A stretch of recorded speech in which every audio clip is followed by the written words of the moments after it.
పరిశుద్ధ నామమునకు మహిమ చేయును గాక. మరొక వాగ్దానంతో మీతో మాట్లాడడానికి ప్రభు చూపిన కృపను బట్టి ప్రభువు నేను గనపరుస్తున్నాను. ఈవేళ ప్రభు మనకి ఇస్తున్న వాగ్దానం కీర్తన గ్రంథం 139వ కీర్తన 10వ వాక్యాన్ని ప్రభు మనకు వాగ్దానం ఇస్తున్నారు. అక్కడను నీ చెయ్యి నన్ను నడిపించును, నీ కుడి చెయ్యి నన్ను పట్టుకొనును. దేవునికి స్తోత్రం.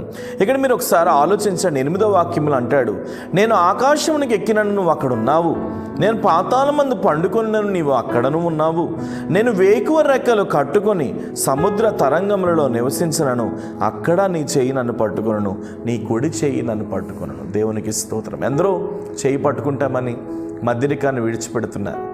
ఎవరు చెయ్యి మన చెయ్యి ఎవరు పట్టుకోరండి. చూడండి, వివాహంలో కూడా చెయ్యి వేసుకొని వాళ్ళు ఏం చేస్తూ ఉంటారు అంటే మాట ఇచ్చుకుంటారు, బతుకున్నంతకాలం ఈ చేతిని నేను వదలనాను.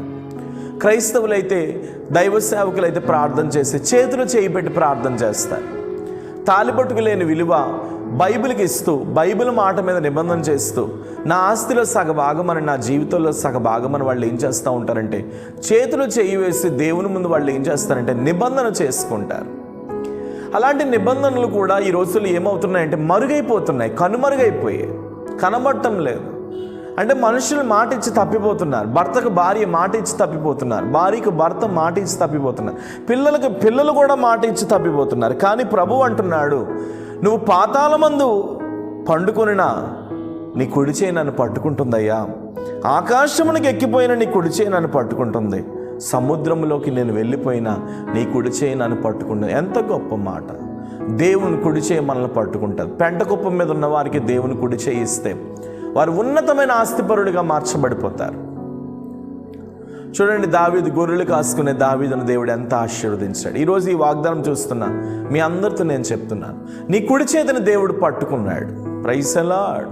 నీ కుడి చేతిని దేవుడు పట్టుకున్నాడు. ఆయన విడిచిపెట్టనంటున్నాడు. నీ కుడి చేతిని పట్టుకొని నేను నడిపిస్తానంటున్నాడు. ఎందరైతే నేను దూషించారు, నిన్ను అవమానించారు, నీకు హేళనగా మాట్లాడారు, నీ కుడి చేతిని ఆయన పట్టుకొని ఆయన ఏం చేయబోతున్నాడు అనంటే ఒక ఉన్నతమైన స్థితిలో పెట్టబోతున్నాడు. దేవునికి స్తోత్రం. కాబట్టి నువ్వు ధైర్యం తెచ్చుకో, నిబ్బరం కలిగి ఉండు. కృప కలిగిన దేవుడిని నువ్వు కలిగి ఉన్నావు, ఎన్నడూ ఆయన చేతిని విడిచిపెట్టాడు. కాబట్టి ఈవేళ ప్రభు నీతో మాట్లాడుతున్నాడు. దేవుని కుడి చేయి నిన్ను పట్టుకుంది. Praise the Lord. దేవుని కుడి చేయి నేను పట్టుకుంది. ఆయన కుడి హస్తం నీకు తోడుగా ఉంది. నువ్వు ఎక్కడికి వెళ్ళినా ధైర్యం తెచ్చుకొని వెళ్ళు, నిబ్బరముగా వెళ్ళు.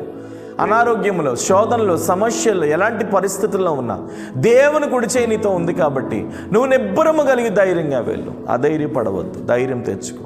కాబట్టి ఈవేళ ప్రభు నీతో మాట్లాడుతున్నారు, ధైర్యం తెచ్చుకో. ప్రేమ, పరిశుద్ధము, నమ్మకమైన తండ్రి, ఎంతమంది అయితే ఈ వాగ్దానం చూస్తున్నారో వారందరినీ మీరు దర్శించండి. వారి కుడి చేతిని మీరు పట్టుకోండి. మీ కుడి చేతితో వారి కుడి చేతిని పట్టుకోండి. అయ్యా, విడవని అంటున్నావు, ఎడబాయని అంటున్నావు, ఆకాశానికి ఎక్కిపోయిన సముద్ర తరంగంలో ఉన్నా, ఎక్కడ ఉన్నా సరే నువ్వు ఆదరిస్తానంటున్నావు, నువ్వు ఆదరిస్తానంటున్నావు, నువ్వు ప్రేమిస్తానంటున్నావు. తగిన మహిమతో నింపి అనేకులకు దీవెనకరంగా మార్చి తగిన శక్తిని మీరు అనుగ్రహించమని ప్రార్థిస్తూ యేసు నామమున నీ ప్రార్థన అడుగుచున్నాను తండ్రి, ఆమేన్. God bless you. దేవుడు నమ్మదగిన వాడు. అవసరం ఉంటే కాంటాక్ట్ చేయండి, ఖచ్చితంగా మీ కొరకు మేము ప్రార్థన చేస్తాం. Praise the lord.